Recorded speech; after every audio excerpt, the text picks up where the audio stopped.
So it, started as just something that I did. My dad had a fly rod in the garage. He's never fly fished, but it was there.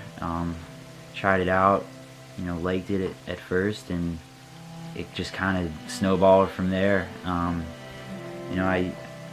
couple good friends of mine just kind of all got into it at the same time, and eventually it becomes all you can think about, consumes your thoughts, consumes your sleep. I don't know if it's healthy to wake up at 4 in the morning, 5 days a week in the summer, but you can't help it. It's all that you want to do, and every time you're not doing it, you feel like you should be.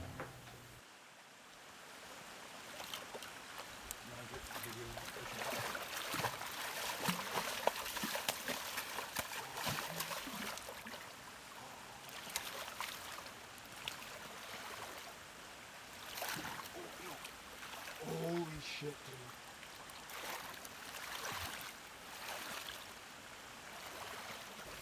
Fly fishing for me is something that I'm always thinking about. It's always upstairs. And I'm always craving catching that fish on the fly, whether it's a wild trout, salmon, a steelhead, or even, say, a bluegill or a bass. Any fish that takes a fly is something that I crave. Some may say that the tug is the drug, and I can truly attest to that. I'm addicted to fly fishing. And if I don't fish for a long period of time, I find myself going crazy. So for me, at every point in my life when I've had a passion, something I'm really interested in, it's kind of developed into an obsession. Brown trout being no different. And ever since I started to kind of figure out how to catch them, with consistency, it became, can I catch bigger ones? And once I caught like the first actual big brown trout, from there it just kind of spun off. How many of these can I catch? And always looking for a bigger one. Where I'm from, brown trout is really, like the main thing people fish for. Growing up, is the only thing I ever really fished for. Never really got into bass fishing, warm water fishing. Brown trout is really, my focus. Has always been my focus with fishing. There's something mysterious about them. They're a cool species. They're unpredictable, but at the same time, if you can kind of figure out their patterns, you can understand them a little bit, and that's part of the fun for me, is trying to understand brown trout, understand what they're gonna do. Alright, what are some other types of fish species you target? I literally don't. Honestly, none. Trying to get into steelhead a little bit up here in Michigan, but for me it's all brown trout. And the days that I do have off, that I have time to go fishing, I have a hard time going looking for anything else. So brown trout all the time. Losing a big fish is like finding a $100 bill on the sidewalk, and then you come home later that day and you realized you fell out of your pocket. So I think what people don't realize is, just the research that goes into it. It's not just, I'm going to get in my car, drive to the river, and start fishing. There's a lot of stuff that goes into catching that big fish. Everything has to align for you to even be in the right area to catch that big fish, or to even have that fish slightly consider your fly. Spent a lot of time looking at maps, looking up stuff online, reading articles, just doing as much research as you can. You can watch the hatches. You can see what kind of insects and larvae is in the river. Try and match that with your flies. Or you can look at the smaller forage that these fish might be feeding on. The smaller fish, amphibians, and even sometimes rodents. But there's tons of different flies you can fish for trophy trout. And you can get pretty carried away with your flies and your gear.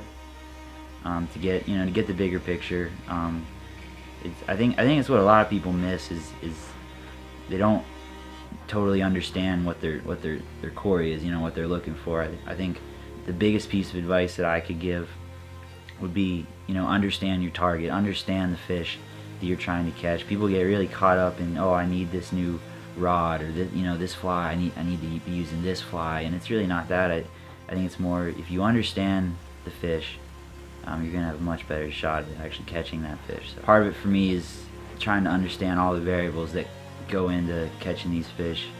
It's not just when the fish will eat or where the fish is. There's a lot of other things that we take into measure when pursuing these fish, and that may be barometric pressure, weather systems, understanding different rivers. Different rivers behave different ways, different times of the year. We talk about marginal water, rivers, systems that hold trout, maybe not all year round, often getting too warm in the summer, where population densities are really low.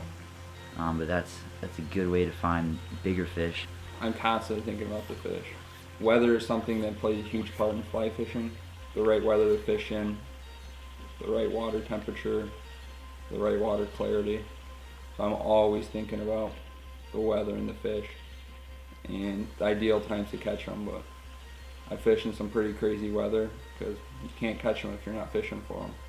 In a lot of ways, it's similar to hunting. Whitetail. Guys looking for big bucks. They study the patterns of those animals. They track them, and they spend a lot of time before actually hunting that animal in preparation. And I think you can take that same approach to fishing for big brown trout. It's not an accident. It's not by chance. To be able to catch big brown trout consistently, there's a lot of stuff behind the scenes that goes into that. A lot of times that means you're willing to sacrifice numbers for size. A lot of days, not catching anything at all, or maybe moving a fish, locating a fish, going back at a different time to try to catch them. Getting to know that fish individually, if it is a big fish, is always a lot of fun. So everyone has bad days. It's not going to pan out the way you want every day, and obviously I get frustrated. I take this more seriously than most people probably, but you gotta stay focused, and you gotta understand that it's not gonna click every day, and you just gotta stay looking for the days that it does. So I think you gotta take your wins with your losses, and eventually things do come together, and that right day does happen, and that fish is gonna eat, and you gotta be there.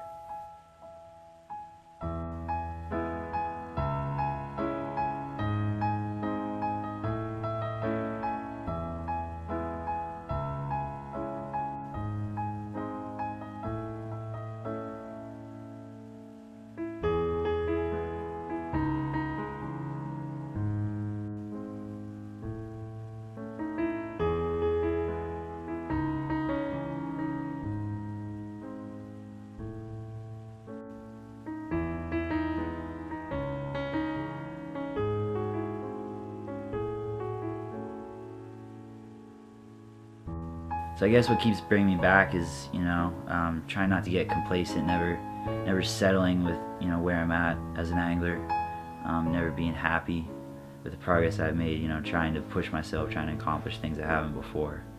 And I guess a way of doing that, always looking for bigger fish, or catching fish in different ways, different rivers that, I'm not familiar with. When everything comes together, when you catch a fish on that fly you tied yourself, it's a truly extraordinary moment. When you hold that wild animal in your hands, even for a short moment before releasing it, it's special. It's something that'll stick with you, and I crave it. You never really know.